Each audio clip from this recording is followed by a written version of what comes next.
அன்பான சொந்தங்கள் அனைவருக்குமே வணக்கம். பரபரப்பா போயிட்டு இருக்க கார்த்திகை தீபம் சீரியலை நாளைக்கு மிஸ் பண்ணிடாதீங்க.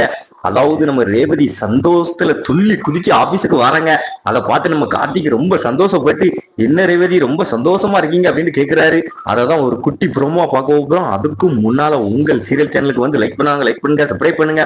அதாவது பாத்தீங்கன்னா நம்ம ரேவதி வந்து இந்த கல்யாணம் நின்ன சந்தோஷத்துல ரொம்ப என்ஜாய் பண்றாங்க. அதாவது பாத்தீங்கன்னா துளி அளவு கூட அந்த ரிஜிஸ்டர் மேரேஜ்ல வந்து நம்ம ரேவதிக்கு விருப்பம் இல்ல. அந்த சாமுண்டீஸ்வரி வந்து வலு கட்டாயமா நம்ம ரேவதியை சம்மதிக்க வச்சாங்க. நம்ம கார்த்திக் எல்லாத்தையும் சுக்கு நூறா நொறுக்குனாரு. அதுக்கடுத்து பாத்தீங்கன்னா நம்ம ரேவதி சந்தோஷமா ஆபீஸுக்கு வராங்க.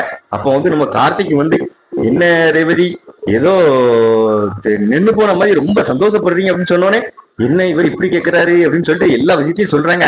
ஆமா, எனக்கும் எங்க அத்தை பையனுக்கும் ரிஜிஸ்டர் மேரேஜ் நடக்கதான் இருந்தது. நல்ல நேரம் அது நின்று போச்சு. எனக்கு துளி அளவு கூட அந்த மேரேஜ்ல சம்மதமே இல்லை அப்படின்னு சொன்னோடனே நம்ம கார்த்திக் வந்து கேட்கிறாரு, எதுக்கு உங்க அத்தை பையனை கெட்டுறதுக்கு உங்களுக்கு சம்மதம் இல்லையா? இல்ல சார், சம்மதம் தான். ஆனா எனக்கு இப்போ கல்யாணம் தேவையில்லை, கொஞ்ச நாள் ஆவட்டு. அதுக்குள்ளேயே எங்க அம்மா ரொம்ப அவசரப்பட்டு என்னை இந்த கல்யாணத்துக்கு சம்மதிக்க வச்சாங்க. நல்ல நேரம் எப்படியோ இந்த கல்யாணம் நின்று போச்சு. அதை நினைச்சு எனக்கு ரொம்ப சந்தோஷமா இருக்கு அப்படின்னு சொல்றாங்க நம்ம ரேவதி. நம்ம கார்த்திக்கும் ரொம்ப சந்தோஷப்படுறாரு.